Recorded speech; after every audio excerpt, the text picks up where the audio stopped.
आमदार म्हणून काम करत असताना मी 3 ते 4 मुख्यमंत्री पाहिलेले आहेत, पण असा मुख्यमंत्री एवढा बुद्धिमान एवढा कष्टाळू मी पहिल्यांदा या महाराष्ट्रात पाहिला असं म्हणलं तर ठरणार नाही. माझ्या या जीवनामध्ये मी एकमेव मुख्यमंत्री असा पाहिलेला आहे स्वतःच एवढा बुद्धिमान आहे की त्याला कोणत्याही गोष्टीची गरज आजपर्यंत पडलेली नाही. त्याचबरोबर मिसिंग लेन असेल, समृद्धी महामार्ग असेल, कोल्हापूर जिल्ह्यातून जात असताना शक्तिपीठ महामार्ग असेल, या सगळ्यांचं जनक कोण आहे म्हटलं तर ते सन्माननीय मुख्यमंत्री देवेंद्र फडणवीस आहेत असं म्हणलं तर चुकीचं ठरणार नाही. आज दुसरे नेते सन्माननीय देवेंद्र फडणवीस आहेत, त्यांचा वाढदिवस, त्यांच्या वाढदिवसाच्या निमित्तानं आई तुळजाभवानी, आई महालक्ष्मी अंबाबाईला साजरा करतो की त्यांना उदंड आयुष्य लाभो. कारण अशा प्रकारचा बुद्धिमान नेता या महाराष्ट्राला आजपर्यंत पाहिलेला नाहीये. माझ्या राजकीय जीवनामध्ये आमदार म्हणून काम करत असताना मी 3 ते 4 मुख्यमंत्री पाहिलेले आहेत, पण असा मुख्यमंत्री एवढा बुद्धिमान एवढा कष्टाळू मी पहिल्यांदा या महाराष्ट्रात पाहिला असं म्हणलं तर चुकीचं ठरणार नाही. खऱ्या अर्थानं सभागृह सुरू असताना अनेक नेत्यांना अनेक लोकप्रतिनिधींना ब्रीफ करण्यासाठी अनेक त्या ठिकाणी अधिकारी असतात, पण माझ्या या जीवनामध्ये मी एकमेव मुख्यमंत्री असा पाहिलेला आहे स्वतःच एवढा बुद्धिमान आहे की त्याला कोणत्याही गोष्टीची गरज आजपर्यंत पडलेली नाही. इतर जरी कोणी त्या ठिकाणी मंत्री अडचणीत असतील तर त्यांच्यासाठी कुठून धावणारा येतात असं म्हणलं तर चुकीचं ठरणार नाही.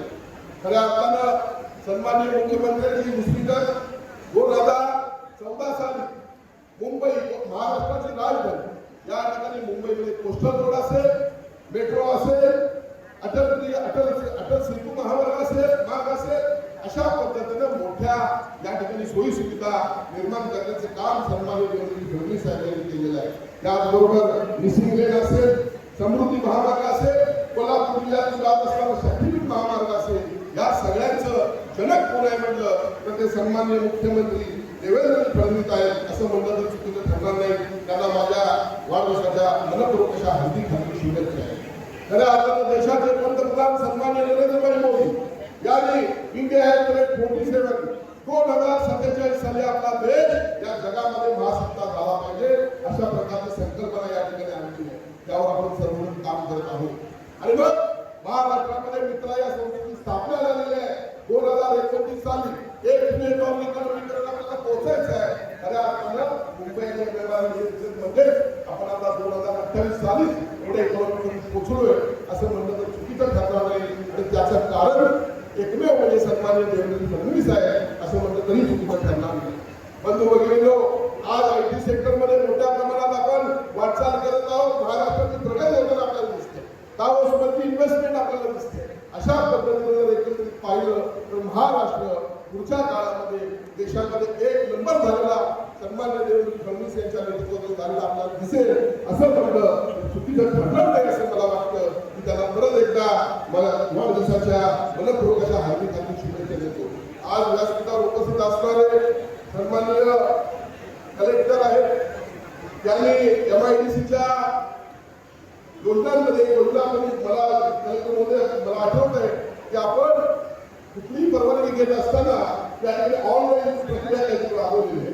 खऱ्या अर्थाने कोल्हापूरमध्ये आपण आज योजनांचा लाभ देत असताना मला एक गोष्ट जाणवली आहे, मी आपल्यासमोर मांडावीशी मला वाटते की कोल्हापूर महानगरपालिकेमध्ये बांधकाम परवानगी कम्प्लिशन ही फार किचकट प्रक्रिया आहे. आणि आपण लोकांना न्याय देत असताना खऱ्या अर्थाने जर न्याय द्यायचा असेल तर ही देखील आपल्याला बांधकाम परवाना आणि कम्प्लिशन हे ऑनलाईन करणं गरजेचं आहे. त्यासाठी आपण प्रयत्न करावे अशी मी आपल्याला या ठिकाणी नम्र विनंती करतो. आज शासनाचे सर्वच अधिकारी या ठिकाणी विविध योजनांचा लाभ सर्वसामान्यांना व्हावा यासाठी दिवस रात्र प्रयत्न करत आहेत. आजच्या या कार्यक्रमासाठी प्रशासनाच्या सर्व अधिकाऱ्यांचे मी मनपूर्वक आभार व्यक्त करतो. आपल्या सर्वांना मनपूर्वक शुभेच्छा देतो. थांबतो. धन्यवाद. जय हिंद, जय महाराष्ट्र. वंदे मातरम. दागिने नात्यांचा आणि परंपरेचा उत्सव असतो. दागिन्यांच्या पारंपरिक आणि आधुनिक कलाकुसरीच्या शेकडो आकर्षक डिझाईन्स एकाच ठिकाणी. मालनकर ज्वेलर्स, आपुलकीचे अलंकार विश्व.